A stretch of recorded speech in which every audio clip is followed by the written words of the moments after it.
ਬਿਕਰਮਜੀਤ ਸਿੰਘ ਮਜੀਠੀਆ ਜਿਹੜਾ ਥੋੜੇ ਦਿਨ ਪਹਿਲਾਂ ਇੱਕ ਚੈਨਲ ਤੇ ਕਹਿੰਦਾ ਸੀ, ਕਹਿੰਦਾ ਜੀਰੇ ਵਾਲਾ ਕਹਿੰਦਾ 2.5 ਫੁੱਟ ਦਾ ਇਹਨੂੰ ਵਰਦੀ ਪਵਾ ਦਿਓ। ਅੱਜ 2.5 ਫੁੱਟ ਵਾਲਾ ਪੰਜਾਬ 'ਚ ਘੁੰਮਦਾ ਹੈ ਤੇ 6.5 ਫੁੱਟ ਵਾਲਾ ਲੱਭਦਾ ਹੀ ਨਹੀਂ ਪਿਆ। ਮੈਂ ਮਾਰਕੀਟ ਦੇ ਵਿੱਚ 17 ਸੈਕਟਰ ਦੇ ਵਿੱਚ ਕੋਈ ਕੰਮ ਗਿਆ ਤੇ ਮੈਨੂੰ ਉੱਥੋਂ ਕਿਸੇ ਨੇ ਦੱਸਿਆ, ਕਹਿੰਦੇ ਜੀ ਇਹ ਮਜੀਠੀਆ ਪਰਿਵਾਰ ਘੁੰਮਦਾ ਫਿਰਦਾ। ਮੈਂ ਕਿਹਾ ਕੀ ਕਰਦੇ ਆ? ਕਹਿੰਦੇ ਜੀ ਮਜੀਠੀਆ ਲੱਭਦੇ ਹੋਣੇ। ਅਕਾਲੀ ਆਗੂ ਕਹਿੰਦੇ ਭੱਜੇ ਨਹੀਂ ਹੈਗੇ, ਕਦੀ ਵੀ ਆਓ ਸਾਡੇ ਹਲਕੇ ਦੇ ਵਿੱਚ ਆ ਕੇ ਉਹ ਆਪਣੇ ਲੋਕਾਂ ਦੇ ਵਿੱਚ ਹੀ ਵਿਚਰਦੇ ਪਏ ਆ। ਵਾਰ-ਵਾਰ ਇੱਕੋ ਹੀ ਸਟੇਟਮੈਂਟ ਆ ਉਹਨਾਂ ਦੀ। ਤੁਸੀਂ ਮੇਰੀ ਇੰਟਰਵਿਊ ਕੀਤੀ ਸਵੇਰੇ ਬਿਕਰਮਜੀਤ ਮਜੀਠੀਏ ਦੀ, ਕਰੋ ਹਾਂ ਕਰੋਗੇ? ਜਾਨੇ ਵਕਤ ਜਲਦੀ ਲਾਂਗੇ। ਨਹੀਂ ਉਹ ਤਾਂ ਹਲਕੇ 'ਚ ਹੀ ਹੁੰਦੇ ਆ, ਤੁਸੀਂ ਕਹਿ ਰਹੇ ਹੋ। ਨਹੀਂ ਮੈਂ ਨਹੀਂ ਕਹਿ ਰਿਹਾ, ਅਕਾਲੀ ਆਗੂ ਕਹਿੰਦੇ ਆ, ਐਦਾਂ ਤਾਂ ਕਹਿੰਦੇ ਹੋ। ਕਿਹੜਾ ਅਕਾਲੀ ਆਗੂ ਕਹਿੰਦਾ? ਅਮਰਿੰਦਰ ਸਿੰਘ ਦੇ ਘਰੇ ਨਾ ਬੈਠਾ ਹੋਵੇ ਤੇ ਹੋ ਸਕਦਾ ਇੱਕ ਅੱਧੇ ਦਿਨ 'ਚ ਉੱਥੇ ਵੀ ਰੇਡ ਹੋਵੇ ਤੇ ਪਤਾ ਲੱਗ ਜੇ ਉੱਥੇ ਹੋਇਆ ਤੇ ਉੱਥੋਂ ਦਾ ਕਾਬੂ ਵੀ ਕਰ ਲਿਆਵਾਂਗੇ। ਫਤਿਹ ਜੰਗ ਸਿੰਘ ਬਾਜਵਾ ਕਹਿੰਦੇ ਆ ਕਿ 4 ਪਾਵਰ ਸੈਂਟਰ ਆ, 4 ਧੜੇ ਬਣੇ ਹੋਏ ਆ। ਪਹਿਲਾਂ ਤਾਂ ਇਹ ਦੱਸੋ ਤੁਸੀਂ ਕਿਹੜੇ ਧੜੇ ਦਾ ਹਿੱਸਾ ਹੋ? ਕਦੀ ਤੇ ਚੰਨੀ ਸਾਹਿਬ ਦੇ ਘਰ ਦੇ ਆਲੇ ਦੁਆਲੇ ਗੇੜੇ ਕੱਢਦੇ ਨੇ, ਕਦੀ ਇਹ ਕਿਸੇ ਬੰਨੇ। ਇਹਨਾਂ ਦੇ ਉੱਤੇ ਗਾਣੇ ਵੀ ਬਣੇ ਆ ਕਿ ਮੇਰਾ ਯਾਰ ਤਿਤਲੀਆਂ ਵਰਗਾ। ਇਹ ਤਾਂ ਤਿਤਲੀਆਂ ਨੇ, ਇਹ ਤਾਂ ਫੁੱਲ ਵੇਂਦੀਆਂ ਨੇ ਕਿ ਕਿਹੜੇ ਫੁੱਲ ਦੇ ਉੱਤੇ ਅਸੀਂ ਜਾ ਕੇ ਬਹਿਣਾ। ਲਕੀਰ ਹੀ ਖਿੱਚ ਦਾਂਗੇ, ਲਾਈਨ ਬਣਾ ਦਾਂਗੇ, ਇੱਕ ਤੋਂ ਬਾਅਦ ਇੱਕ ਜਿਹੜੇ ਹੈਗੇ ਮੰਤਰੀ ਵੀ ਆਣਗੇ ਕਾਂਗਰਸ ਤੋਂ, ਇੱਕ ਤੋਂ ਬਾਅਦ ਇੱਕ ਹੋਰ ਐਮਐਲਏ ਜਿਹੜੇ ਹੈਗੇ ਆ ਤੋੜ ਕੇ ਵਾਪਸ ਭਾਜਪਾ ਦੇ ਵਿੱਚ ਉਹਨਾਂ ਦੀ ਸ਼ਮੂਲੀਅਤ ਕਰਾਵਾਂਗੇ।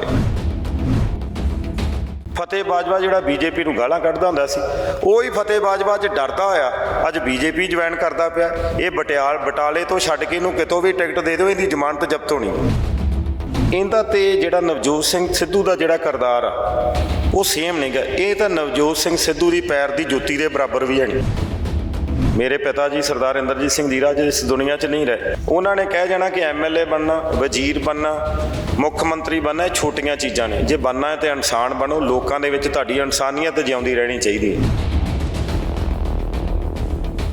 ਧਰਨੇ ਤੇ ਜੰਤਰ ਮੰਤਰ ਤੇ ਰਾਤਾਂ ਕਿੰਨੇ ਕੱਟੀਆਂ, 8 ਮਹੀਨੇ ਮੈਂ ਉਹ ਧਰਨੇ ਤੇ ਰਿਹਾ। ਮੇਰੇ ਪਿਤਾ ਜੀ ਦੀ ਜੇ ਮੈਂ ਇੱਥੇ ਹੁੰਦਾ ਤੇ ਅੱਜ ਹੋ ਸਕਦਾ ਕਿ ਉਹ ਇੱਥੇ ਦੁਨੀਆ ਤੇ ਹੁੰਦੇ। ਉਸ ਧਰਨੇ ਕਰਕੇ ਮੇਰੇ ਪਿਤਾ ਜੀ ਇਸ ਦੁਨੀਆ ਤੋਂ ਚਲੇ ਗਏ ਕਿਉਂਕਿ ਮੈਂ ਉੱਥੇ ਰਿਹਾ, ਇਲਾਜ ਨਹੀਂ ਹੋ ਸਕਿਆ। ਜੀਰਾ ਸਾਹਿਬ ਤੇ ਹੁੰਦਿਆਂ ਕੋਈ ਫਿਕਰ ਨਹੀਂ ਸੀ।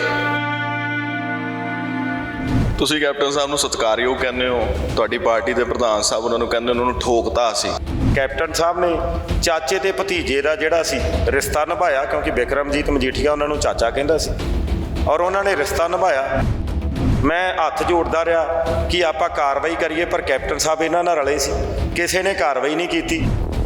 ਕਈ ਵਾਰ ਸਟੇਜ ਤੋਂ ਸਿੱਧੂ ਸਾਹਿਬ ਨੇ ਇਹ ਵੀ ਕਹਿ ਦਿੱਤਾ ਕਿ ਜੇ ਉਹ ਅੱਜ ਮਜੀਠੀਆ ਦਾ ਹਾਲ ਹੋਇਆ ਉਹ ਮੇਰੀ ਬਦੌਲਤ ਹੋਇਆ। ਇਹ ਕਿਤੇ ਤੀਰ ਉਧਰ ਨੂੰ ਤਾਂ ਨਹੀਂ ਛੱਡਤਾ ਤੁਸੀਂ? ਤੇ ਸਿੱਧੂ ਸਾਹਿਬ ਨੇ ਉਹਦੇ 'ਚ ਕੀਤਾ ਕੀ? ਸਿੱਧੂ ਸਾਹਿਬ ਡੀਜੀਪੀ ਲੱਗੇ, ਸਿੱਧੂ ਸਾਹਿਬ ਏਜੀ ਲੱਗੇ ਆ, ਸਿੱਧੂ ਸਾਹਿਬ ਮੁੱਖ ਮੰਤਰੀ ਨੇ। ਉਹ ਕਹਿੰਦੇ ਕਿ ਡੀਜੀਪੀ ਮੇਰੇ ਕਹਿਣ ਤੇ ਲੱਗੇ। ਇਹ ਤਾਂ ਪੂਰੀ ਹੋ ਲੈਂਦੇ। ਜੇ ਡੀਜੀਪੀ ਉਹਨਾਂ ਦੇ ਕਹਿਣ ਤੇ ਲੱਗੇ ਫਿਰ ਡੀਜੀਪੀ ਨੂੰ ਕਹਿਣ ਫੜ ਕੇ ਲਿਆ ਬਈ, ਲੱਭ ਕੇ ਲਿਆ। ਜਦੋਂ ਬਾਦਲ ਸਾਹਿਬ ਪਹਿਲੀ ਵਾਰ ਮੁੱਖ ਮੰਤਰੀ ਬਣੇ ਤਾਂ ਉਦੋਂ ਭੁੱਕੀ ਆਈ ਤੇ ਭੁੱਕੀ ਦਾ ਨਾਂ ਲੋਕਾਂ ਨੇ ਬਾਦਲ ਪਾਤਾ। ਉਦੋਂ ਬਾਅਦ ਫੀਮ ਆਈ, ਫੀਮ ਦਾ ਨਾਂ ਤਲਵੰਡੀ ਪੈ ਗਿਆ, ਚਿੱਟਾ ਆਇਆ ਤੇ ਬਿਕਰਮ ਦਾ ਨਾਂ ਕੀ ਪਿਆ? ਚਿੱਟਾ। ਇਸ ਵਾਰੀ ਕਿੰਨਾ ਕੁ ਫਸਵਾਂ ਤੁਹਾਡੇ ਲਈ ਮੁਕਾਬਲਾ ਹੈਗਾ? ਕਿਉਂਕਿ ਇੱਕ ਪਾਸੇ ਨਰੇਸ਼ ਕਟਾਰੀਆ ਜਿਨ੍ਹਾਂ ਨੇ 2007 ਦੇ ਵਿੱਚ ਕਾਂਗਰਸ ਨੂੰ ਜਿਤਾਇਆ ਹੈਗਾ, ਦੂਜੇ ਪਾਸੇ ਜਨਮੇਜਰ ਸਿੰਘ ਸ਼ੇਖੋ ਇੱਥੋਂ ਲੜ ਰਹੇ ਆ। ਤੁਹਾਡੇ ਲਈ ਕਿੰਨਾ ਫਸਵਾਂ? ਨਰੇਸ਼ ਕਟਾਰੀਆ ਤਾਂ ਬੁਝਦਿਲ ਆਦਮੀ ਹੈ, ਲੋਕਾਂ ਨਾਲ ਠੱਗੀ ਮਾਰ ਸਕਦਾ ਹੈ। ਉਹਨਾਂ ਦਿਨਾਂ 'ਚ ਲੋਕਾਂ ਨੂੰ ਸਟੇਜਾਂ 'ਤੇ ਜਾ ਕੇ ਕਹਿੰਦਾ ਰਿਹਾ, ਕਹਿੰਦਾ ਇੱਕ ਵਾਰੀ ਵੋਟਾਂ ਪਾ ਦਿਓ, ਜਿਤਾ ਦਿਓ, ਮੈਂ ਕੰਮਾਂ ਵਾਲੀਆਂ ਚਿਰੜ ਭੁੰਡੀਆਂ ਕੱਢ ਦੂੰ।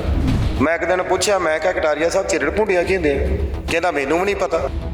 ਹਕੀਕਤ ਹੈਗਾ ਕਿ ਕਾਂਗਰਸ ਦੇ ਵਿੱਚ ਅੰਦਰੂਨੀ ਤੌਰ ਦੇ ਉੱਤੇ ਸਰਵੇਖਣ ਹੋਇਆ ਹੈਗਾ ਤੇ ਉਹਨਾਂ ਐਮਐਲਏ ਦੀਆਂ ਟਿਕਟਾਂ ਵਾਕਈ ਕੱਟੀਆਂ ਜਾਣਗੀਆਂ ਜਿਨ੍ਹਾਂ ਦਾ ਸਰਵੇਖਣ ਦੇ ਵਿੱਚ ਗ੍ਰਾਫ ਡਾਊਨ ਹੈ। ਹੋਰ ਕਿਹੜੇ ਇਹੋ ਜਿਹੇ ਐਮਐਲਏਜ਼ ਹੈਗੇ ਜਿਨ੍ਹਾਂ ਦੀਆਂ ਟਿਕਟਾਂ ਕੱਟਣ ਜਾ ਰਹੀ ਹੈ ਕਾਂਗਰਸ? ਲੋਕਾਂ ਨੂੰ ਇਹ ਚੀਜ਼ ਦੀ ਸਮਝ ਆਉਂਦੀ ਕਿਉਂਕਿ ਬਹੁਤ ਸਾਰੇ ਲੋਕ ਇਹ ਕਹਿੰਦੇ ਕਿ ਚੋਣਾਂ ਨੇੜੇ ਹੈਗੀਆਂ, ਇਸ ਕਰਕੇ ਐਲਾਨ ਹੁੰਦੇ ਪਏ ਆ। ਲੋਕਾਂ ਨੇ, ਕਈਆਂ ਨੇ ਤਾਂ ਐਲਾਨਜੀਤ ਦਾ ਨਾਮ ਵੀ ਦਿੱਤਾ ਸੀਗਾ, ਜਿਹਨੂੰ ਤੁਸੀਂ ਵੀ ਕਾਊਂਟਰ ਕੀਤਾ ਬਾਅਦ ਚੋਂ। ਲੀਡਰ ਜਿਹੜਾ ਲੋਕਾਂ ਦਾ ਲੀਡਰ ਹੋਣਾ ਚਾਹੀਦਾ। ਜਦੋਂ ਤੁਹਾਡੇ 'ਚ ਮੈਂ ਵੜ ਜੇ, ਜਿਹੜੇ ਲੀਡਰ ਨੇ ਕਿਹਾ ਮੈਂ ਆਹ ਕੀਤਾ, ਮੈਂ ਉਹ ਕੀਤਾ, ਮੈਂ ਆਹ ਕੀਤਾ, ਉਹ ਲੋਕਾਂ ਦੇ ਦਿਲੋਂ ਲੈ ਗਿਆ। ਆਮਿਰ ਖਾਨ ਦੀ ਫਿਲਮ ਆਈ ਸੀ 3 ਇਡੀਅਟਸ, ਉਹਦੇ ਵਿੱਚ ਆਮਿਰ ਖਾਨ ਨੇ ਕਿਹਾ ਸੀਗਾ ਕਿ ਜਦੋਂ ਵੀ ਬੇਚੈਨੀ ਦਿਲ ਦੀ ਵੱਧ ਜੇ ਤਾਂ ਦਿਲ ਦੇ ਉੱਤੇ ਹੱਥ ਰੱਖ ਕੇ ਕਹਿਣਾ ਆਲ ਇਜ਼ ਵੈਲ। ਪਰ ਸਿਆਸਤਦਾਨਾਂ ਨੂੰ ਕੀ ਇਹ ਗੱਲ ਹਜ਼ਮ ਹੁੰਦੀ ਹੈ? ਇਹ ਵੱਡਾ ਸਵਾਲ ਹੈ ਕਿ ਸਿਆਸਤ ਦੇ ਵਿੱਚ ਦਿਲ ਨੂੰ ਵਾਰ-ਵਾਰ ਇਹ ਕਹਿਣਾ ਕਿ ਆਲ ਇਜ਼ ਵੈਲ, ਇਹ ਸਹੀ ਹੈ? ਕਿੰਨਾ ਕੁ ਸਹੀ ਹੈ? ਅੱਜ ਅਸੀਂ ਜੀਰਾ ਪਹੁੰਚੇ ਹਾਂ। ਜੀਰਾ ਦਾ ਜਿਹੜਾ ਇਤਿਹਾਸ ਹੈ ਉਹ ਆਪਣੇ ਆਪ ਦੇ ਵਿੱਚ ਰੋਚਕ ਹੈ, ਦਿਲਚਸਪ ਹੈ। ਜ਼ਹੀਰੁਦੀਨ ਮੁਹੰਮਦ ਬਾਬਰ, ਉਸ ਤੋਂ ਬਾਅਦ ਜਦੋਂ ਨਾਮ ਵਿਗੜਿਆ ਤੇ ਕਈਆਂ ਨੇ ਜ਼ਹੀਰਾ ਕਹਿਣਾ ਸ਼ੁਰੂ ਕਰਤਾ ਤੇ ਉਸ ਤੋਂ ਬਾਅਦ ਨਾਮ ਪੈ ਗਿਆ ਜੀਰਾ। ਜੀਰਾ ਦਾ ਜੇ ਥੋੜਾ ਬਹੁਤ ਇਤਿਹਾਸ ਖੰਗਾਲੀਏ ਤਾਂ 1977 ਤੋਂ ਲੈ ਕੇ 2002 ਤੱਕ ਲਗਾਤਾਰ ਸ਼੍ਰੋਮਣੀ ਅਕਾਲੀ ਦਲ 6 ਵਾਰ ਇੱਥੋਂ ਜਿੱਤਦੀ ਹੈ। 2007 ਦੇ ਵਿੱਚ ਨਰੇਸ਼ ਕਟਾਰੀਆ ਇੱਥੋਂ ਕਾਂਗਰਸ ਨੂੰ ਜਿੱਤ ਦਿੰਦੇ ਆ ਤੇ ਫਿਰ 2012 ਦੇ ਵਿੱਚ ਇਹ ਸੀਟ ਜੋ ਹੈ ਦੁਬਾਰਾ ਸ਼੍ਰੋਮਣੀ ਅਕਾਲੀ ਦਲ ਦੇ ਕੋਲ ਚਲੀ ਜਾਂਦੀ ਹੈ। 2017 ਦੇ ਵਿੱਚ ਕੁਲਬੀਰ ਜੀਰਾ ਦੁਬਾਰਾ ਕਾਂਗਰਸ ਤੇ ਸੀਟ ਤੋਂ ਲੜਦੇ ਆ ਤਾਂ ਕਾਂਗਰਸ ਨੂੰ ਜਿਤਾਉਂਦੇ ਆ। ਕੁਲਬੀਰ ਜੀਰਾ ਮੇਰੇ ਨਾਲ ਨੇ, ਗੱਲਬਾਤ ਕਰਦੇ ਆ ਕਿਉਂਕਿ ਸ਼ੁਰੂਆਤ ਦੇ ਵਿੱਚ ਮੈਂ ਪੁੱਛਿਆ ਸੀਗਾ ਕਿ ਆਲ ਇਜ਼ ਵੈਲ ਹੈ ਕਿ ਨਹੀਂ ਹੈ, ਕਾਂਗਰਸ ਦੇ ਵਿੱਚ ਆਲ ਇਜ਼ ਵੈਲ ਹੈ? ਬਿਲਕੁਲ ਆਲ ਇਜ਼ ਵੈਲ ਆ। ਕੋਈ ਪ੍ਰੋਬਲਮ ਆ ਕਿਸੇ ਤੋਂ? ਸਵੇਰ ਤੋਂ ਲੈ ਕੇ ਸ਼ਾਮ ਤੱਕ ਤੁਸੀਂ ਸਾਰੇ ਪੰਜਾਬ ਦਾ ਸਰਵੇ ਕਰਦੇ ਹੋ, Congress party all is well ਆ। ਹਰ ਉਮੀਦਵਾਰ ਸਾਡਾ ਜਿਹੜਾ ਆਪੋ ਆਪਣੀ ਸੀਟ ਤੇ ਮਿਹਨਤ ਕਰ ਰਿਹਾ ਔਰ ਜਿਹੜੀ ਆ ਕਿ ਜਿੱਤ ਪ੍ਰਾਪਤ ਕਰੇਗਾ ਔਰ 2022 ਚ ਜਿਹੜੀ ਆ ਕਿ ਆਉਣ ਵਾਲੀ ਸਰਕਾਰ ਜਿਹੜੀ ਉਹ ਕਾਂਗਰਸ ਪਾਰਟੀ ਦੀ ਹੋਵੇਗੀ। ਤੁਸੀਂ ਕਿਹਾ ਕਿ ਕਾਂਗਰਸ ਦੇ ਵਿੱਚ ਆਲ ਇਜ਼ ਵੈਲ ਹੈ। ਫਤਿਹ ਜੰਗ ਸਿੰਘ ਬਾਜਵਾ ਕਹਿੰਦੇ ਆ ਕਿ 4 ਪਾਵਰ ਸੈਂਟਰ ਆ, 4 ਧੜੇ ਬਣੇ ਹੋਏ ਆ। ਪਹਿਲਾਂ ਤਾਂ ਇਹ ਦੱਸੋ ਤੁਸੀਂ ਕਿਹੜੇ ਧੜੇ ਦਾ ਹਿੱਸਾ ਹੋ? ਗੱਲ ਇਹ ਕਿ ਮੈਂ ਤਾਂ ਕਾਂਗਰਸ ਹੀ ਹਾਂ, ਕਾਂਗਰਸ ਹੀ ਰਹਿਣਾ ਹੈ। ਮੈਂ ਤਾਂ ਸੋਨੀਆ ਗਾਂਧੀ, ਰਾਹੁਲ ਗਾਂਧੀ ਜੀ, ਮਨਮੋਹਨ ਸਿੰਘ ਜੀ, ਮੈਂ ਤਾਂ ਉਸ ਧੜੇ ਦਾ ਹਿੱਸਾ ਵਾਂ।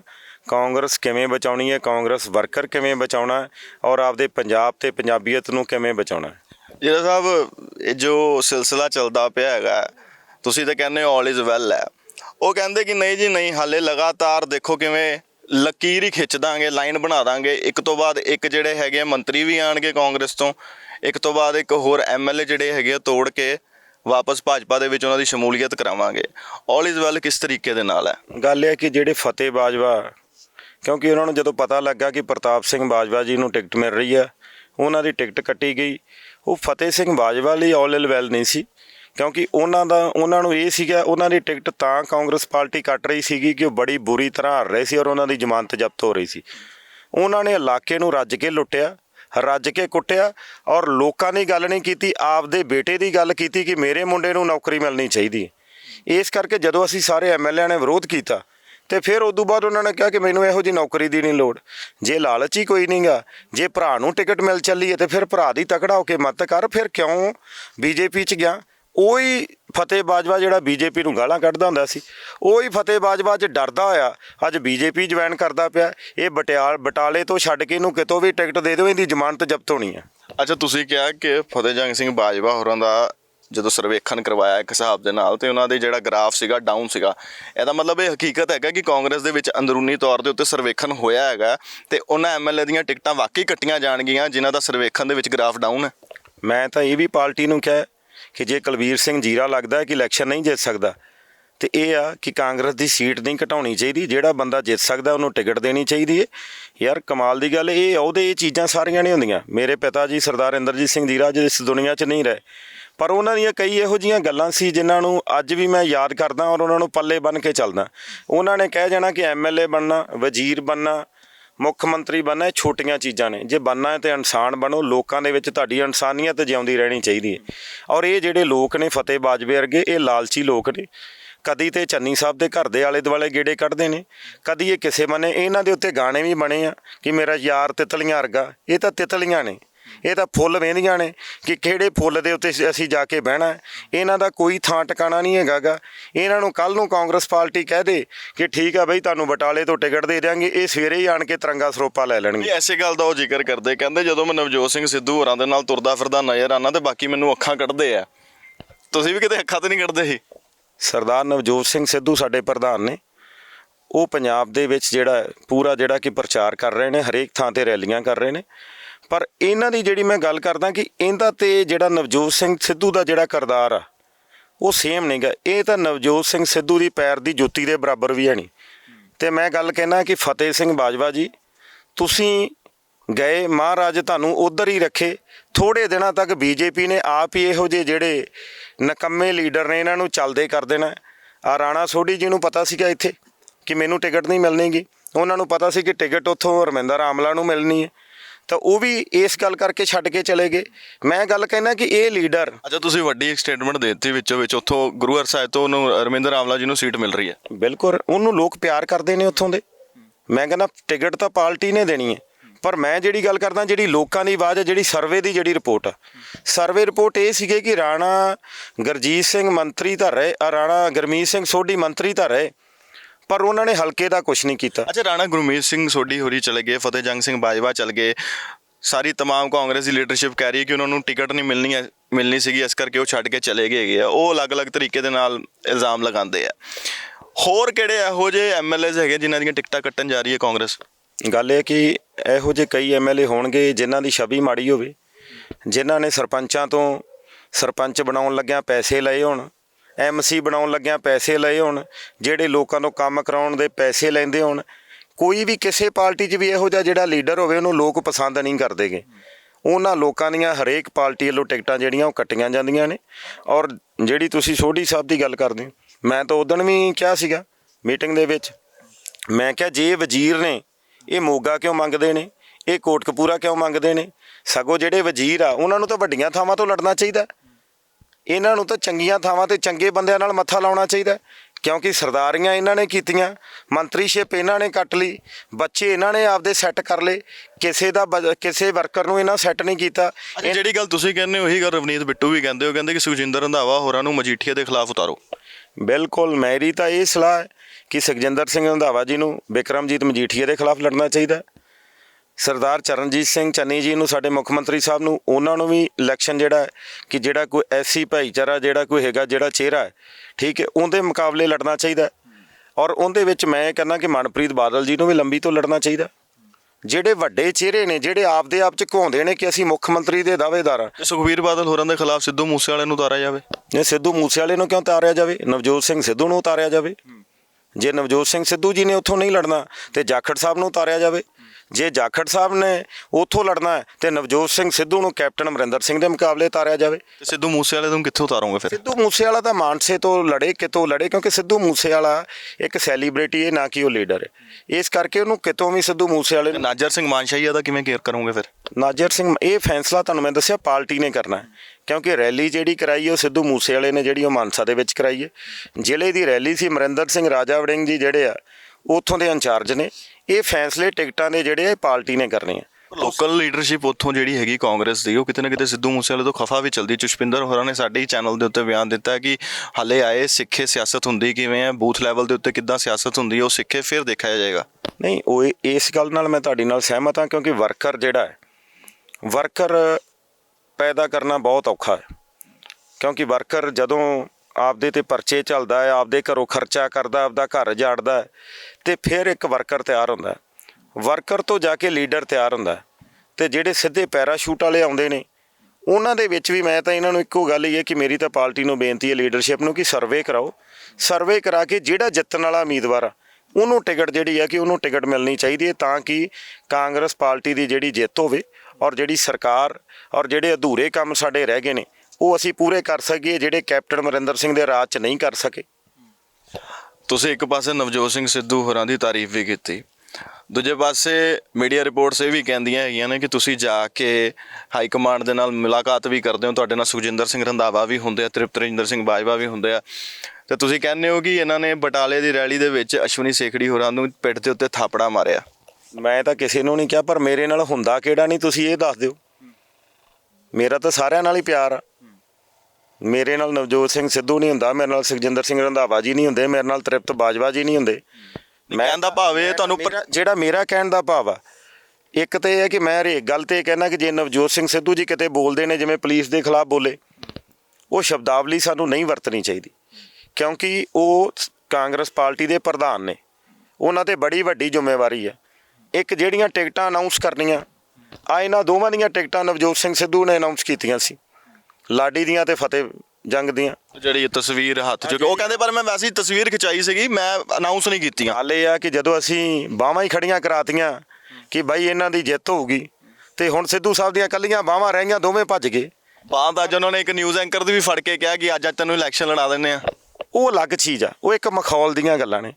ਪਰ ਇੱਕ ਜ਼ਿੰਮੇਵਾਰ ਬੰਦੇ ਦੀ ਬਾਂਹ ਫੜ ਕੇ ਉਹਨੂੰ ਇਹ ਗੱਲ ਕਹਿਣਾ, ਉਹ ਸਟੇਜ ਤੋਂ ਇਹ ਅਨਾਉਂਸ ਕਰਨਾ ਮੈਂ ਤਾਂ ਸਿੱਧੂ ਸਾਹਿਬ ਨੂੰ ਇਹ ਗੱਲ ਕਹਾਂਗਾ ਕਿ ਬੰਦਿਆਂ ਦੀ ਜਿਹੜੀ ਪਰਖ ਆ ਉਹ ਜ਼ਰੂਰ ਕਰੋ, ਕਿਉਂਕਿ ਪਾਰਟੀ ਨੇ ਬਹੁਤ ਵੱਡੀ ਜ਼ਿੰਮੇਵਾਰੀ ਦਿੱਤੀ ਹੈ ਔਰ ਜ਼ਿੰਮੇਵਾਰੀ ਨੂੰ ਸਮਝਦਿਆਂ ਆ ਸਾਨੂੰ ਜੋ ਪਾਰਟੀ ਫੈਸਲਾ ਕਰਦੀ ਹੈ, ਜੋ ਸ਼੍ਰੀ ਰਾਹੁਲ ਗਾਂਧੀ ਜੀ, ਜੋ ਸੋਨੀਆ ਗਾਂਧੀ ਜੀ, ਪ੍ਰਿੰਕਾ ਗਾਂਧੀ ਜੀ, ਮਨਮੋਹਨ ਸਿੰਘ ਜੀ ਔਰ ਹਰੀਸ਼ ਚੌਧਰੀ ਜੀ, ਜੋ ਪਾਰਟੀ ਹਾਈਕਮਾਂਡ ਫੈਸਲਾ ਕਰਦੀ ਹੈ, ਹਮੇਸ਼ਾ ਟਿਕਟਾਂ ਜਿਹੜੀਆਂ ਨੇ ਉਹ ਪਾਰਟੀ ਹਾਈਕਮਾਂਡ ਨੇ ਦਿੱਤੀਆਂ ਔਰ ਪਾਰਟੀ ਹਮੇਸ਼ਾ ਜਿੱਤਣ ਵਾਲਿਆਂ ਨੂੰ ਟਿਕਟਾਂ ਦਿੰਦੀ ਹੈ। ਪਿਛਲੀ ਵਾਰ ਮੇਰੇ ਇੱਥੇ 8 ਜਣੇ ਟਿਕਟਾਂ ਮੰਗਦੇ ਸੀ ਕਿ ਸਾਨੂੰ ਟਿਕਟ ਚਾਹੀਦੀ ਹੈ, ਸਾਨੂੰ ਚਾਹੀਦੀ ਹੈ।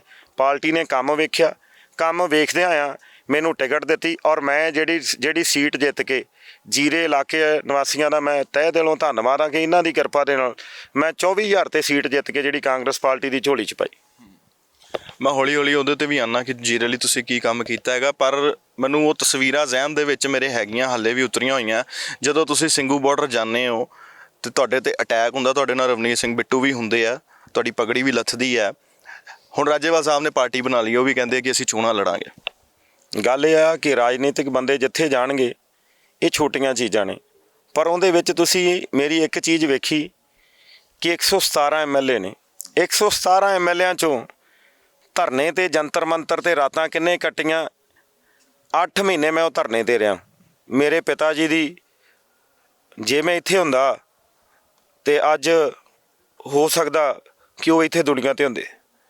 ਉਸ ਧਰਨੇ ਕਰਕੇ ਮੇਰੇ ਪਿਤਾ ਜੀ ਇਸ ਦੁਨੀਆ ਤੋਂ ਚਲੇ ਗਏ ਕਿਉਂਕਿ ਮੈਂ ਉੱਥੇ ਰਿਹਾ, ਇਲਾਜ ਨਹੀਂ ਹੋ ਸਕਿਆ।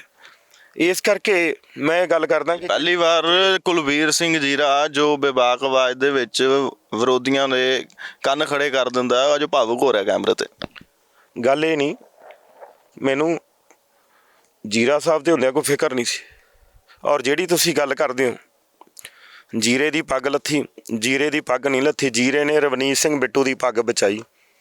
ਕੁਲਬੀਰ ਸਿੰਘ ਜੀਰੇ ਨੂੰ ਕੋਈ ਕੁਛ ਨਹੀਂ ਸੀ ਕਹਿੰਦਾ, ਰਵਨੀਤ ਸਿੰਘ ਬਿੱਟੂ ਦੇ ਖਿਲਾਫ ਸੀ, ਪਰ ਜੀਰਾ ਉਹਨਾਂ 'ਚੋਂ ਨਹੀਂ ਜਿਹੜਾ ਕਿਸੇ ਨੂੰ ਛੱਡ ਕੇ ਭੱਜੇ। ਜੀਰਾ ਖੜਨ ਵਾਲਾ, ਇਸ ਗੱਲ ਨੂੰ ਪੂਰਾ ਪੰਜਾਬ ਜਾਣਦਾ ਹੈ ਕਿ ਜਿਹਦੇ ਨਾਲ ਖੜਾ ਵਾਂ ਡਟ ਕੇ ਖੜਾ ਵਾਂ। ਔਰ ਉਸ ਦਿਨ ਜੇ ਯਾਰ ਦੀ ਯਾਰੀ ਨਾਲ ਪਗਾਉਣੀ ਹੈ, ਨਾਲ ਖੜਨਾ ਹੈ ਤੇ ਕੋਈ ਗੱਲ ਨਹੀਂ। ਫਿਰ ਜੇ ਇੱਕ ਬੰਦੇ ਨੂੰ ਜੇ 500 ਬੰਦਾ ਪੈ ਵੀ ਜਾਂਦਾ ਤੇ ਉਹਨੂੰ ਮੈਂ ਬਹਾਦਰੀ ਨਹੀਂ ਕਹਿੰਦਾ ਗਾ। ਹਾਂ ਠੀਕ ਆ, ਹੁਣ ਇਲੈਕਸ਼ਨ ਚੱਲਣੇ ਆ, ਸਾਰਾ ਕੁਝ ਹੋਣਾ, ਸਾਰਾ ਕੁਝ ਸਾਹਮਣੇ ਆ ਜਾਣਾ। ਤੁਸੀਂ ਯਾਰੀ ਦਾ ਜ਼ਿਕਰ ਕੀਤਾ ਹੀ, ਸਵੇਰ ਤੋਂ ਜੀਰੇ ਦੇ ਵਿੱਚ ਸੀਗੇ, ਤੁਹਾਡੇ ਨਜ਼ਦੀਕੀ ਦੱਸਦੇ ਹੈਗੇ ਆ ਕਿ ਤੁਸੀਂ ਉਹਨਾਂ ਲੋਕਾਂ ਨੂੰ ਵੀ ਖੜਾ ਕੀਤਾ ਜੋ ਕਿਤੇ ਨਾ ਕਿਤੇ ਛੋਟੇ ਛੋਟੇ ਕੰਮ ਕਰਿਆ ਕਰਦੇ ਸੀਗੇ। ਅੱਜ ਦੀ ਡੇਟ ਦੇ ਵਿੱਚ ਉਹ ਤੁਹਾਡਾ ਸ਼ੁਕਰਗੁਜ਼ਾਰੀ ਵੀ ਕਰਦੇ ਆ। ਸਵਾਲ ਘੁੰਮ ਫਿਰ ਕੇ ਉੱਥੇ ਆ ਜਾਂਦਾ, ਤੁਸੀਂ ਜ਼ਿਕਰ ਕੀਤਾ ਕਿ ਤੁਹਾਡੇ ਫਾਦਰ ਸਾਹਿਬ ਜ਼ਿੰਦਾ ਹੁੰਦੇ ਤਾਂ ਤੁਹਾਡੀਆਂ ਫਿਕਰਾਂ ਘੱਟ ਹੋਣੀਆਂ ਸੀਗੀਆਂ। ਉਸ ਕਿਸਾਨੀ ਅੰਦੋਲਨ ਦੇ ਵਿੱਚ ਤੁਸੀਂ ਜੰਤਰ ਮੰਤਰ ਦੇ ਉੱਤੇ ਜਾ ਕੇ ਬੈਠੇ, ਤੁਹਾਡੇ ਨਾਲ ਜਸਬੀਰ ਗਿੱਲ ਜੀ, ਡਿੰਪਾ ਜੀ ਵੀ ਸੀਗੇ, ਰਵਨੀਤ ਬਿੱਟੂ ਵੀ ਸੀਗੇ, ਹੋਰ ਤਮਾਮ ਲੀਡਰਸ਼ਿਪ ਉੱਥੇ ਲਗਾਤਾਰ ਪਹੁੰਚਦੀ ਰਹਿੰਦੀ ਸੀਗੀ।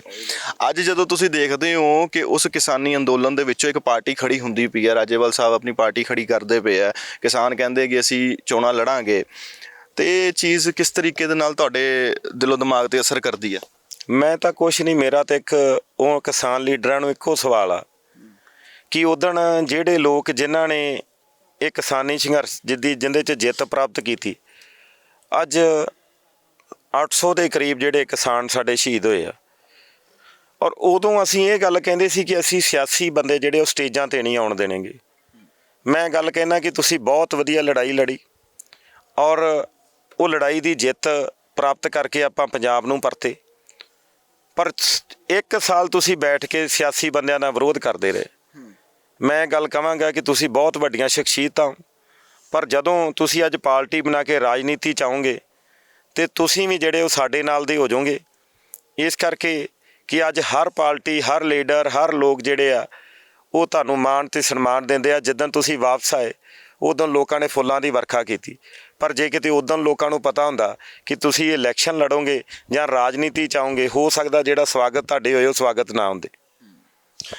ਚਰਨਜੀਤ ਸਿੰਘ ਚੰਨੀ ਇੱਥੇ ਪਹੁੰਚਦੇ ਆ ਜੀਰਾ, 87 ਕਰੋੜ ਦਾ ਉਹ ਐਲਾਨ ਕਰਕੇ ਜਾਂਦੇ ਆ। ਚੋਣਾਂ ਦੇ ਨੇੜੇ ਆ ਕੇ ਉਹਨਾਂ ਨੇ ਐਲਾਨ ਕੀਤਾ ਹੈਗਾ। ਇਹ ਜੋ ਐਲਾਨ ਹੋਇਆ ਸਿਵਲ ਹਸਪਤਾਲ ਨੂੰ ਲੈ ਕੇ ਐਲਾਨ ਹੋਇਆ, ਹੋਰ ਤਮਾਮ ਚੀਜ਼ਾਂ ਨੂੰ ਲੈ ਕੇ ਉਹ ਐਲਾਨ ਕਰਕੇ ਗਏ ਆ 87 ਕਰੋੜ ਦਾ। ਇਹ ਕਰੋੜਾਂ ਦਾ ਜਿਹੜਾ ਐਲਾਨ ਹੈਗਾ, ਇਹ ਜ਼ਮੀਨੀ ਹਕੀਕਤ ਦੇ ਉੱਤੇ ਕਿੰਨਾ ਕੁ ਤੁਹਾਨੂੰ ਲੱਗਦਾ ਕਿ ਅਸਰਦਾਰ ਹੈਗਾ? ਲੋਕਾਂ ਨੂੰ ਇਹ ਚੀਜ਼ ਦੀ ਸਮਝ ਆਉਂਦੀ? ਕਿਉਂਕਿ ਬਹੁਤ ਸਾਰੇ ਲੋਕ ਇਹ ਕਹਿੰਦੇ ਕਿ ਚੋਣਾਂ ਨੇੜੇ ਹੈਗੀਆਂ, ਇਸ ਕਰਕੇ ਐਲਾਨ ਹੁੰਦੇ ਪਏ ਆ। ਲੋਕਾਂ ਨੇ, ਕਈਆਂ ਨੇ ਤਾਂ ਐਲਾਨਜੀਤ ਦਾ ਨਾਮ ਵੀ ਦਿੱਤਾ ਸੀਗਾ, ਜਿਹਨੂੰ ਤੁਸੀਂ ਵੀ ਕਾਊਂਟਰ ਕੀਤਾ ਬਾਅਦ ਚੋਂ। ਗੱਲ ਇਹ ਆ ਕਿ ਜੀਰੇ ਦੇ ਵਿੱਚ ਜਿਸ ਦਿਨ ਆਏ ਉਦਣ ਵਿਸ਼ਵਾਸੇ ਪੰਜਾਬ ਦਾ ਜਿਹੜਾ ਅਵਾਰਡ ਆ ਉਹ ਜੀਰੇ ਦੀ ਜਨਤਾ ਨੇ ਦਿੱਤਾ। ਔਰ ਮੈਂ ਗੱਲ ਕਹਿੰਦਾ 87 ਕਰੋੜ ਉਹ ਤਾਂ ਤੁਸੀਂ ਛੱਡੋ, ਉਹ ਤਾਂ ਮੈਨੂੰ ਵਿਸ਼ਵਾਸ ਆ ਕਿ ਉਹ 87 ਕਰੋੜ ਦੇ ਕੰਮ ਜਿਹੜੇ ਆ ਉਹ ਜਲਦੀ ਸ਼ੁਰੂ ਹੋ ਰਹੇ ਆ। ਔਰ ਉਹਦੇ ਨਾਲ 1100 ਕਰੋੜ ਰੁਪਈਆ ਮੈਂ ਉਸ ਤੋਂ ਪਹਿਲਾਂ ਲੈ ਕੇ ਆਇਆ। ਕੈਪਟਨ ਅਮਰਿੰਦਰ ਸਿੰਘ ਜੀ ਨੇ ਜਦੋਂ ਮੁੱਖ ਮੰਤਰੀ ਲੈ ਗਏ ਤਾਂ ਉਹਨਾਂ ਨੇ ਸਭ ਤੋਂ ਪਹਿਲਾਂ ਮੇਰੀ ਪੋਸਟ ਪਾਈ, ਕਹਿੰਦੇ 342 ਕਰੋੜ ਰੁਪਈਆ ਜੀਰੇ ਵਾਲਾ MLA ਲੈ ਕੇ ਗਿਆ ਵਿਕਾਸ ਲਈ। ਮੈਂ ਉਦੋਂ ਵੀ ਕਿਹਾ, ਮੈਂ ਕਿਹਾ CM ਸਾਹਿਬ ਤੁਸੀਂ ਬਹੁਤ ਸਤਿਕਾਰਯੋਗ ਹੋ, ਸਾਡੇ ਲੀਡਰ ਰਹੇ ਹੋ, ਪਰ ਮੈਂ ਕਿਹਾ ਮੁਨੀਮ ਚੰਗਾ ਰੱਖ ਲਓ। ਮੈਂ 1100 ਕਰੋੜ ਰੁਪਈਆ ਲੈ ਕੇ ਆਇਆ ਔਰ 1100 ਕਰੋੜ ਰੁਪਈਏ ਦਾ ਇੱਕ ਰੁਪਈਏ ਦਾ ਮੈਂ ਹਿਸਾਬ ਦੇ ਸਕਦਾ। ਇਹ 100 ਕਰੋੜ ਰੁਪਈਆ ਜਿਹੜਾ ਉਹ ਸਾਡੇ ਪੰਜਾਬ ਦੇ ਜਿਹੜੇ ਲੋਕ ਜਿਨ੍ਹਾਂ ਨੂੰ ਦਿਲੋਂ ਪਿਆਰ ਕਰਦੇ ਨੇ, ਜਿਹੜੀ ਲੋਕਾਂ ਦੀ ਮੰਗ ਸੀ ਕਿ ਇੱਕ ਲੋਕਾਂ ਦਾ ਮੁੱਖ ਮੰਤਰੀ ਹੋਣਾ ਚਾਹੀਦਾ, ਇੱਕ ਲੋਕਾਂ ਦੀ ਆਵਾਜ਼ ਬਣ ਕੇ ਗੂੰਜੇ।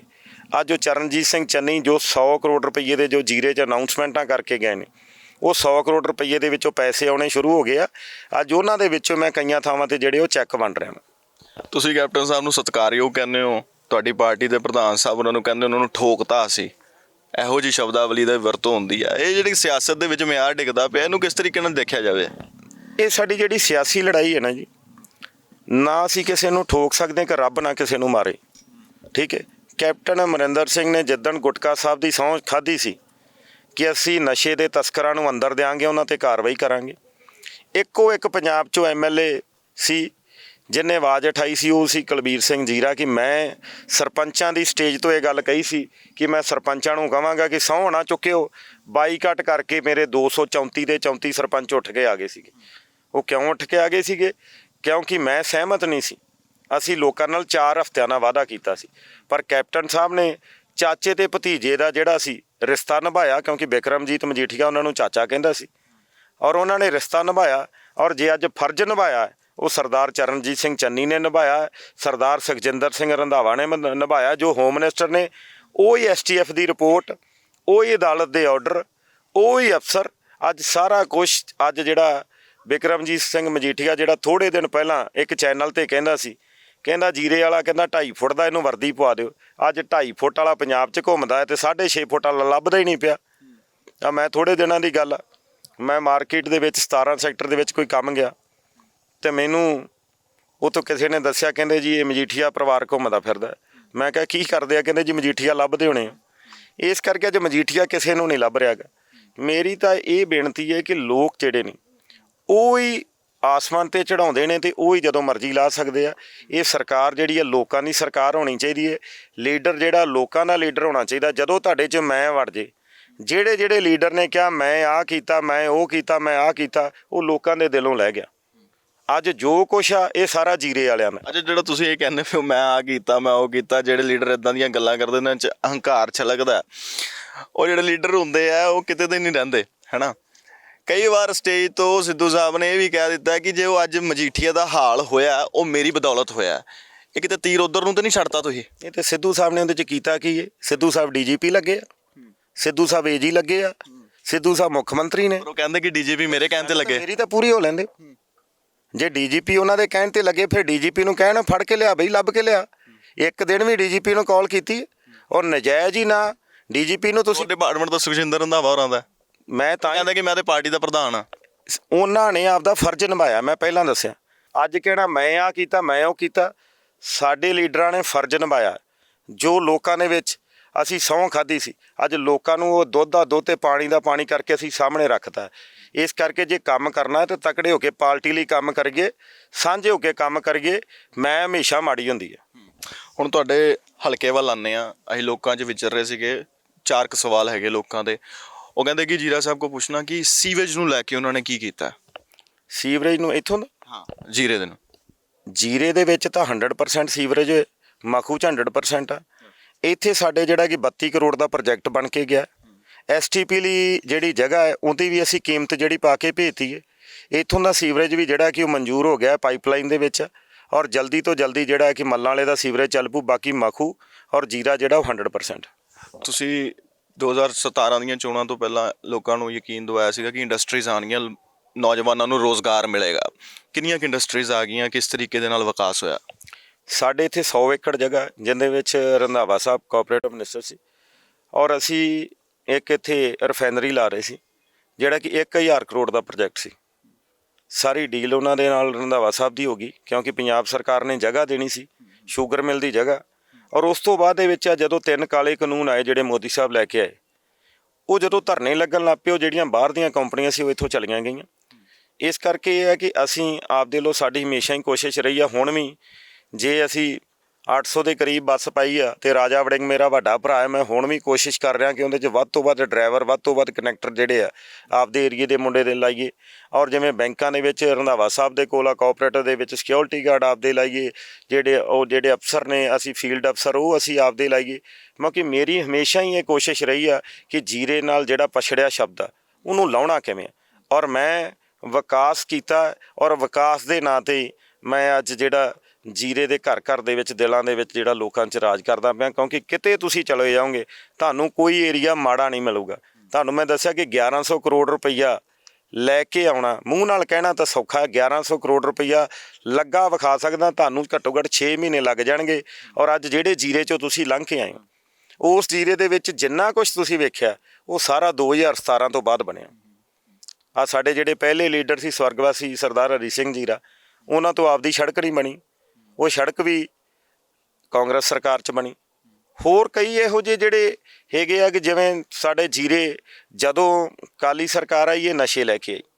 ਮੈਂ ਇੱਕ ਗੱਲ ਹੋਰ ਕਹਿਣੀ ਚਾਹੁੰਦਾ ਕਿ ਨਸ਼ੇ ਦੇ ਮੁੱਦੇ 'ਤੇ ਤੁਸੀਂ ਕਿਤੇ ਪੁਰਾਣੇ ਬਜ਼ੁਰਗਾਂ ਤੋਂ ਹਿਸਟਰੀ ਪੁੱਛਿਓ, ਉਹ ਕਹਿੰਦੇ ਕਿ ਜਦੋਂ ਬਾਦਲ ਸਾਹਿਬ ਪਹਿਲੀ ਵਾਰ ਮੁੱਖ ਮੰਤਰੀ ਬਣੇ ਤਾਂ ਉਦੋਂ ਭੁੱਕੀ ਆਈ ਅਤੇ ਭੁੱਕੀ ਦਾ ਨਾਂ ਲੋਕਾਂ ਨੇ ਬਾਦਲ ਪਾਤਾ। ਮਾਲਵੇ 'ਚੋਂ ਤੁਸੀਂ ਪੁੱਛ ਸਕਦੇ ਹੋ। ਉਦੋਂ ਬਾਅਦ ਫੀਮ ਆਈ, ਫੀਮ ਦਾ ਨਾਂ ਤਲਵੰਡੀ ਪੈ ਗਿਆ। ਉਸ ਤੋਂ ਬਾਅਦ ਦੇ ਵਿੱਚ ਚਿੱਟਾ ਆਇਆ ਅਤੇ ਬਿਕਰਮ ਦਾ ਨਾਂ ਕੀ ਪਿਆ, ਚਿੱਟਾ। ਉਸ ਤੋਂ ਬਾਅਦ ਇੱਕ ਜੀਭ ਦੇ ਥੱਲੇ ਰੱਖਣ ਵਾਲੀ ਕਾਲੀ ਸਰਕਾਰ 'ਚ ਇੱਕ ਗੋਲੀ ਆਈ, ਉਹਦਾ ਨਾਂ ਪਿਆ ਨੰਨੀ ਛਾਂ। ਲੋਕ ਉਹਨੂੰ ਨੰਨੀ ਛਾਂ ਕਹਿਣ ਲੱਗ ਪਏ ਕਿਉਂਕਿ ਉਹ ਛਾਂ 'ਚ ਥੱਲੇ ਜੀਭ ਦੇ ਥੱਲੇ ਰੱਖੀ ਦੀ। ਜਿੰਨੇ ਨਸ਼ੇ ਆਏ ਇਹ ਲੈ ਕੇ ਆਏ, ਜਿਹੜੇ ਸਾਡੀ ਨੌਜਵਾਨ ਪੀੜ੍ਹੀ ਸੀ ਜਿਨ੍ਹਾਂ 'ਤੇ ਇਹਨਾਂ ਨੇ ਝੂਠੇ ਪਰਚੇ ਦਿੱਤੇ, ਉਹਨਾਂ ਨੂੰ ਝੂਠੇ ਪਰਚੇ ਦੇਣ ਦੇ ਨਾਲ ਨਾਲ ਇਹਨਾਂ ਨੇ ਗੈਂਗਸਟਰ ਦਾ ਨਾਮ ਹੀ ਦਿੱਤਾ। ਗੈਂਗਸਟਰ ਵੀ ਇਹ ਲੈ ਕੇ ਆਏ। ਕਾਂਗਰਸ ਪਾਰਟੀ ਜਦੋਂ ਵੀ ਲੈ ਕੇ ਆਈ, ਤਰੱਕੀ ਲੈ ਕੇ ਆਈ, ਵਿਕਾਸ ਲੈ ਕੇ ਆਈ, ਲੋਕਾਂ ਦੀ ਹਰ ਗੱਲ ਜਿਹੜੀ ਹੈ ਕਾਂਗਰਸ ਪਾਰਟੀ ਨੇ ਪੂਰੀ ਕੀਤੀ। ਤੀਜੀ ਚੀਜ਼ ਹੈਗੀ ਟ੍ਰੈਫਿਕ ਨੂੰ ਲੈ ਕੇ, ਲੋਕੀ ਕਾਫੀ ਪਰੇਸ਼ਾਨ ਰਹਿੰਦੇ ਆ। ਬੋਟਲ ਨੈਕ ਕਹਿੰਦੇ ਆਪਾਂ ਅੰਗਰੇਜ਼ੀ ਦੇ ਵਿੱਚ, ਬੜਾ ਟ੍ਰੈਫਿਕ ਨੂੰ ਲੈ ਕੇ ਜਨਤਾ ਜਿਹੜੀ ਹੈਗੀ ਸਵਾਲ ਚੱਕਦੀ ਪਈ ਆ ਵਾਰ-ਵਾਰ। ਗੱਲ ਇਹ ਕਿ ਟ੍ਰੈਫਿਕ ਨੂੰ ਲੈ ਕੇ ਮੈਂ ਇੱਕ ਪ੍ਰੋਮਿਸ ਕੀਤਾ ਸੀਗਾ, ਜਿੱਥੇ ਤੁਸੀਂ ਅੱਜ ਜੀਰੇ ਦੇਖ ਕੇ ਆਏ ਹੋ, ਜਿਹੜੀਆਂ ਹੱਟ ਬਣੀਆਂ ਨੇ ਉਹ ਜਾਂ ਆਸਟ੍ਰੇਲੀਆ 'ਚ ਨੇ ਜਾਂ ਜੀਰੇ ਨੇ। ਪੂਰੇ ਪੰਜਾਬ 'ਚ ਕਿਤੇ ਚਲਿਆ ਜੇ ਉਹ ਹੱਟ ਨਹੀਂ ਤੁਹਾਨੂੰ ਕਿਤੇ ਮਿਲਣੀ ਹੈ। ਬੱਸ ਸਟੈਂਡ ਦੇ ਬਾਹਰ ਲੋਕ ਜਿਹੜੇ ਉਹ ਫੜੀਆਂ ਲਾ ਕੇ ਬਹਿੰਦੇ ਸੀ, ਅਤੇ ਮੈਂ ਕਿਹਾ ਸੀ, ਮੈਂ ਕਿਹਾ ਜੇ ਤੁਸੀਂ ਆਪਦੇ ਪੁੱਤਰ ਨੂੰ ਸੇਵਾ ਦਿੱਤੀ ਅਤੇ ਮੈਂ ਕਿਹਾ ਇੱਥੇ ਹੱਟ ਬਣਾ ਕੇ ਦਿਆਂਗੇ। ਔਰ ਹੱਟਸ ਬਣਾਈਆਂ ਨੇ। ਉਹ ਹੱਟਸ ਕਰਕੇ ਕਿਉਂਕਿ ਅੱਜ 5 ਫੁੱਟ ਜਗ੍ਹਾ ਸੀ, ਉਹ 8 ਫੁੱਟ ਉਹਨਾਂ ਨੇ ਘੇਰੀ, ਔਰ ਉਹਦੇ ਬਾਵਜੂਦ 3 ਫੁੱਟ ਬਾਹਰ ਆ। ਪਰ ਇਹ ਹੈ ਕਿ ਮੈਂ ਕਿਸੇ ਦਾ ਗਰੀਬ ਦਾ ਦਿਲ ਨਹੀਂ ਦਿਖਾਉਣਾ ਚਾਹੁੰਦਾ। ਜਿਹੜੀ ਟ੍ਰੈਫਿਕ ਆ, ਟ੍ਰੈਫਿਕ ਦਾ ਬਾਈਪਾਸ ਬਣਿਆ, ਬਾਈਪਾਸ ਤੋਂ ਲੋਕ ਲੰਘ ਰਹੇ ਨੇ, ਕਿਸੇ ਤਰ੍ਹਾਂ ਦੀ ਕੋਈ ਪ੍ਰੋਬਲਮ ਨਹੀਂ। ਕਦੇ ਸ਼ਹਿਰ 'ਚ ਸਾਡੇ ਜਾਮ ਨਹੀਂ ਲੱਗਾ, ਕਦੇ ਕੋਈ ਘਟਨਾ ਨਹੀਂ ਵਾਪਰੀ, ਕਦੇ ਕੋਈ ਬਾਜ਼ਾਰ 'ਚ ਕਿਸੇ ਤਰ੍ਹਾਂ ਦੀ ਕੋਈ ਡੈਥ ਨਹੀਂ ਹੋਈ।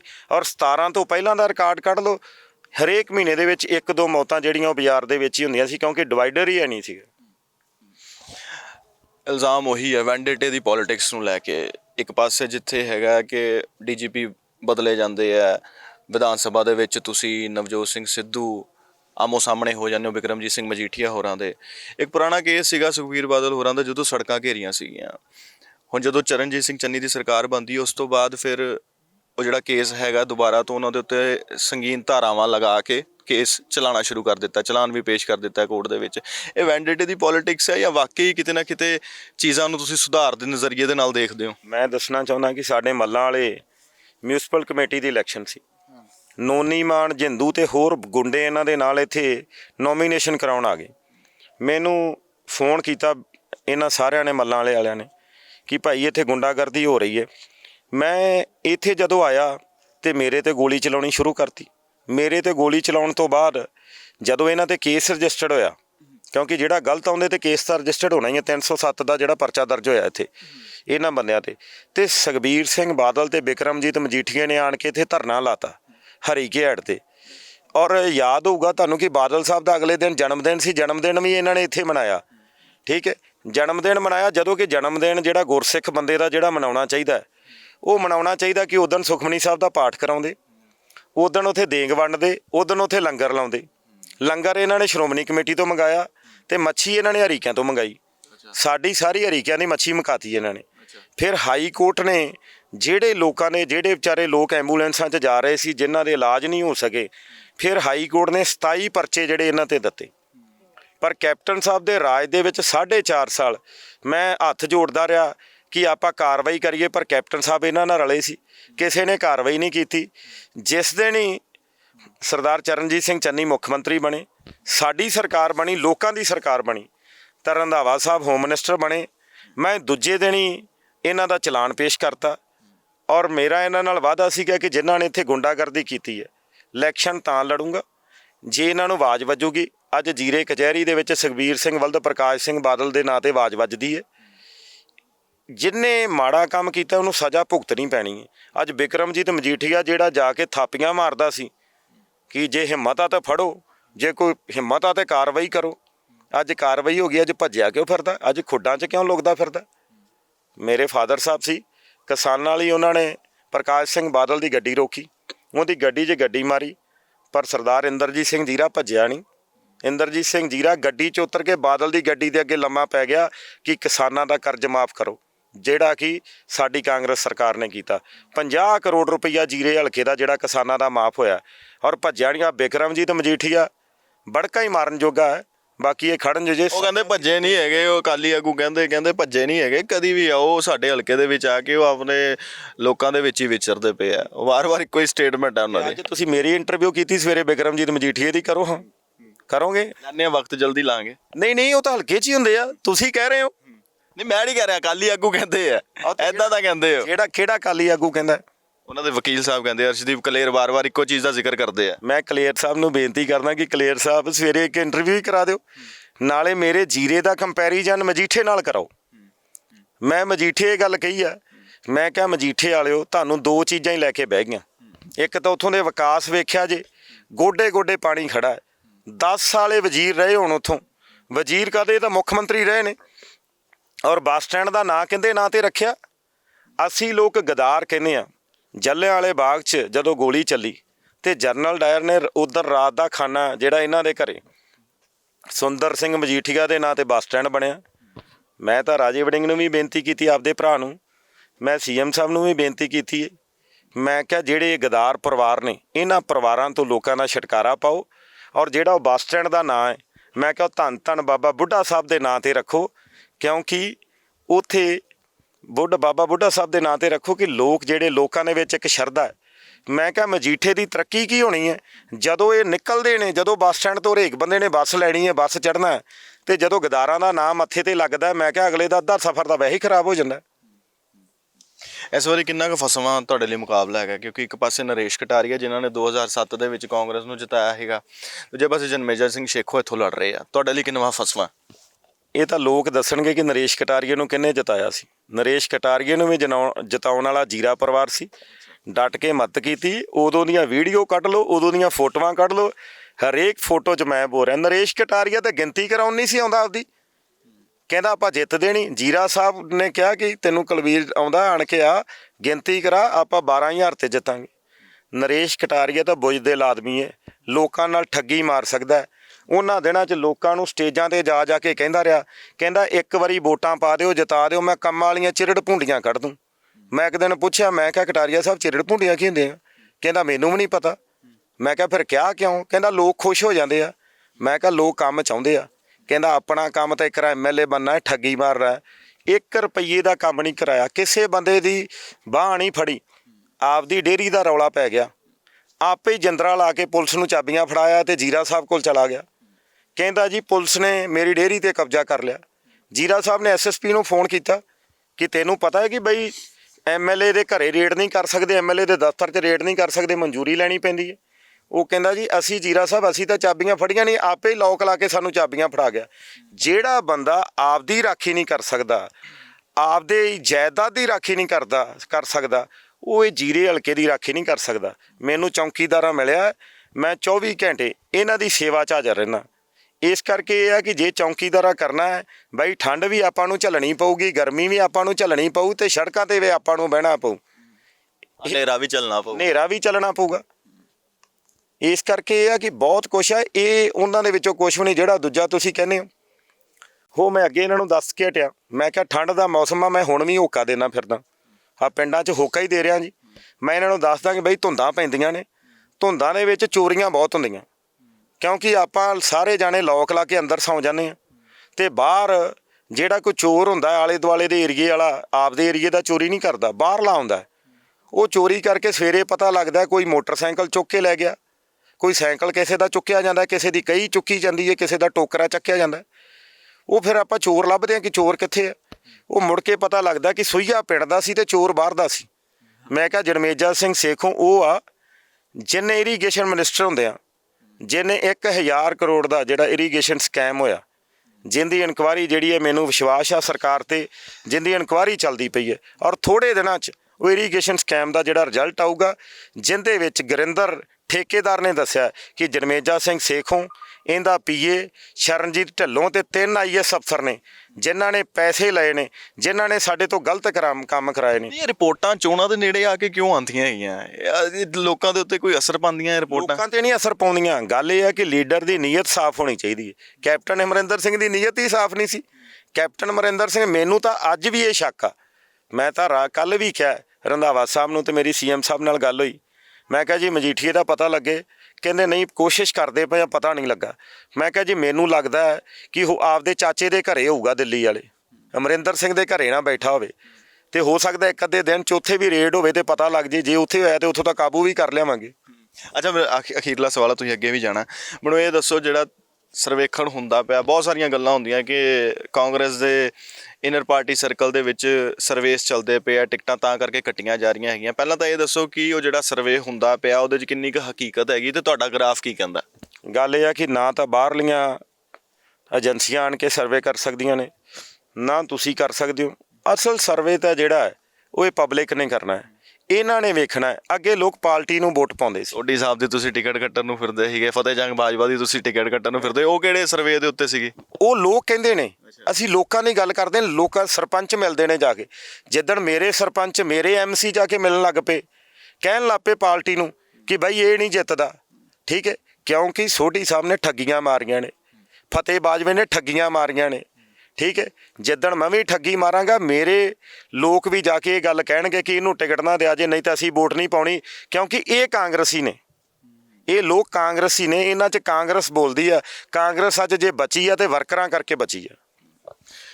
ਸੋ ਦੋਸਤੋ, ਪੰਜਾਬ ਦੀ ਸਿਆਸਤ ਸਤਰੰਗੀ ਪੀਂਗ ਵਰਗੀ ਹੋ ਗਈ ਹੈ। ਹਰ ਪਾਸਿਓਂ ਕੋਈ ਨਾ ਕੋਈ ਉਮੀਦਵਾਰ ਹੈ, ਹਰ ਪਾਸਿਓਂ ਕੋਈ ਨਾ ਕੋਈ ਪਾਰਟੀ ਨਵੀਂ ਖੜੀ ਹੁੰਦੀ ਪਈ ਹੈ। ਤੁਸੀਂ ਚੁਣਨਾ ਕਿ ਕਿਹੜਾ ਰੰਗ ਤੁਹਾਨੂੰ ਪਸੰਦ ਹੈ। ਕੈਮਰੇ ਤਾਂ ਮੇਰਾ ਸਾਥ ਦੇ ਰਹੇ ਸੀਗੇ ਮੇਰੇ ਸਾਥੀ ਸੁਖਵਿੰਦਰ, ਮੈਂ ਲੰਕੇਸ਼ ਤ੍ਰਿਖਾ, ਰੋਜ਼ਾਨਾ ਸਪੋਕਸਮੈਨ ਦੇ ਲਈ।